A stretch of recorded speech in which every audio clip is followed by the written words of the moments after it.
Hi friends, thanks for watching. So you might have seen one of my videos about doing your advanced directive.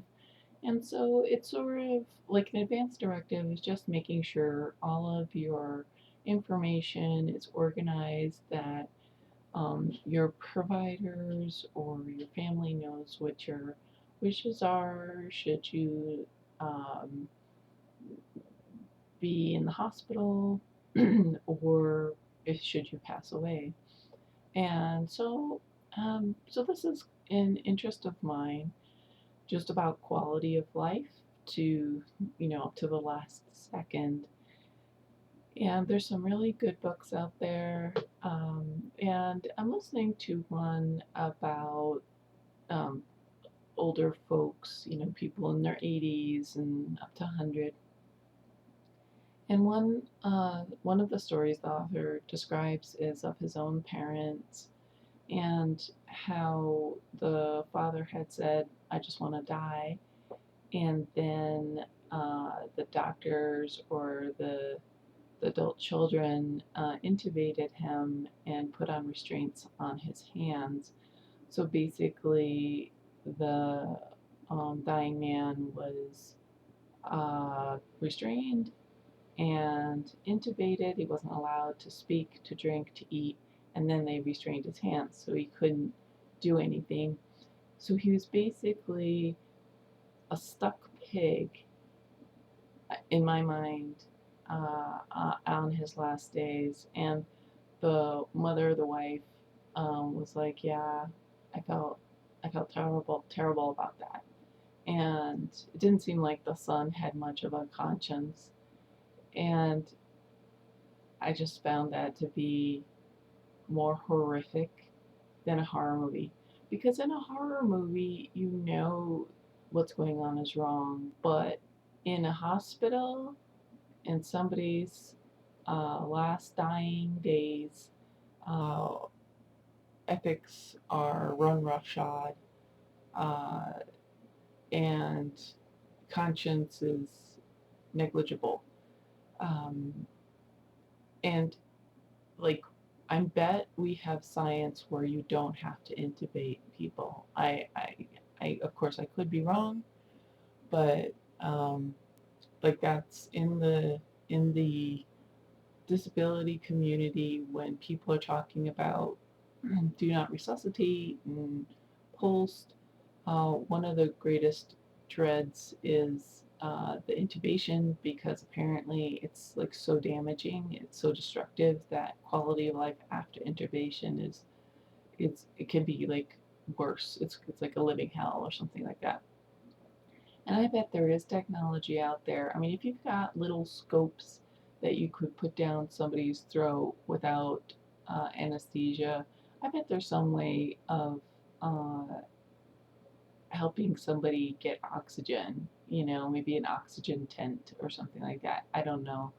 But uh, I just want to encourage people in your, like, if your end of life planning, basically, like there's something called the Since You Care little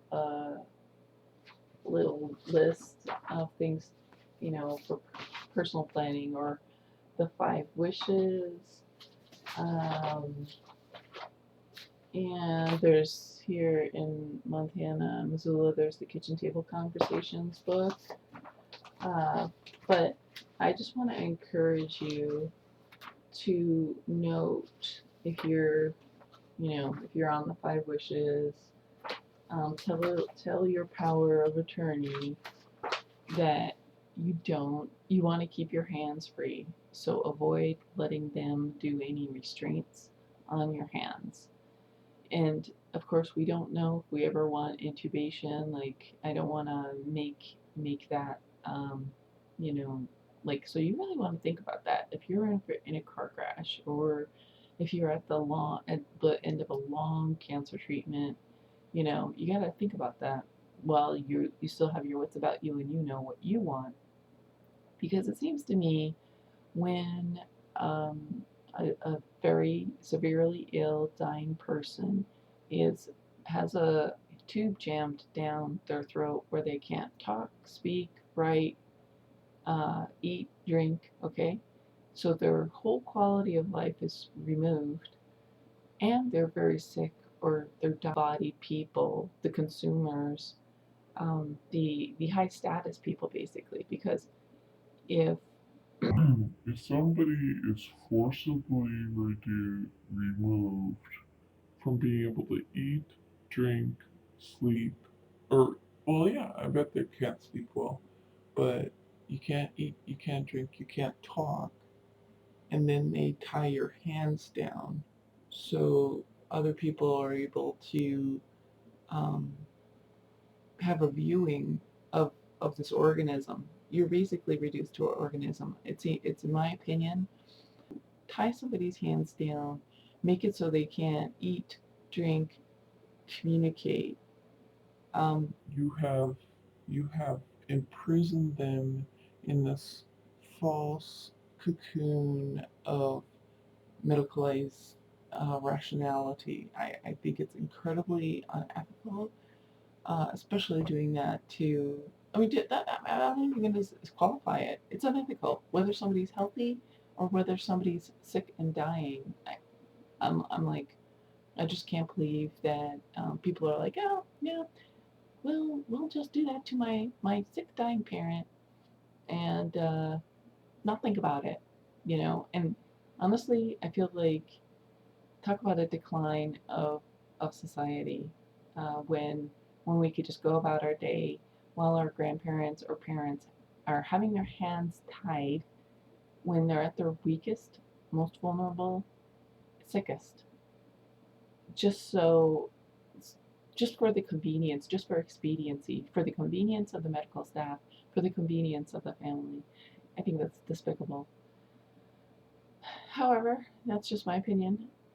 Even if you want it to be done to your parents and grandparents, you might want to consider if you want it done to you. And if should that be done, make a note of it, and let everybody know. Like let people know that could be vulnerable. And that's pretty much anybody. Avoid, like, make sure on your documentation to say keep your hands free. Like you always get to have your restraint. I don't know for sure if I would rule out intubation all the time, but I would definitely keep hands free. And while I'm at it, also look at information called pay on death clause. I know this isn't the best resolution, but um, it's a pay on death clause to add to your bank accounts and your signature card. So what you do is you name and designate a person that could access your money if you're dead. So when my mom passed away, she didn't have anything in place, so we had to wait 3 months in order to access the bank account. And when your parent dies, it goes into thousands of dollars in order to pay for just everything that's required, storing of the body and the processing and I don't know what all else is, but you do want either you need to save up in anticipation of this, or you want to have this payable on death clause. It's called a poor man's trust, where you can list your beneficiaries on the account, and upon your death, funds go directly to your beneficiaries without having to go through probate. You also want to ask for a clean and clear certificate on bank letterhead, certifying that the funds are clean, clear, and of non-criminal origin. So these clean, clear certificate letters on bank letterhead need to be signed originals and can may only be obtained at the time of the exchange. And you want to ask for multiple copies. So if you have, like, three siblings and an attorney, get 5 copies to include yourself. So I don't know anything really more about that, but I just stumbled upon that. So Google it, go online, go to your favorite search engine, and look up the pay on death clause so you can get more specific information. So my 2 points here is uh, make sure that you're always hands free when you're in the hospital, when you have your any hospice paperwork or um, death planning paperwork. Basically, make sure that you're always allowed to be hands free, and make sure you have your pay in death clause along with the clean and clear certificate of the funds on bank letterhead, multiple copies.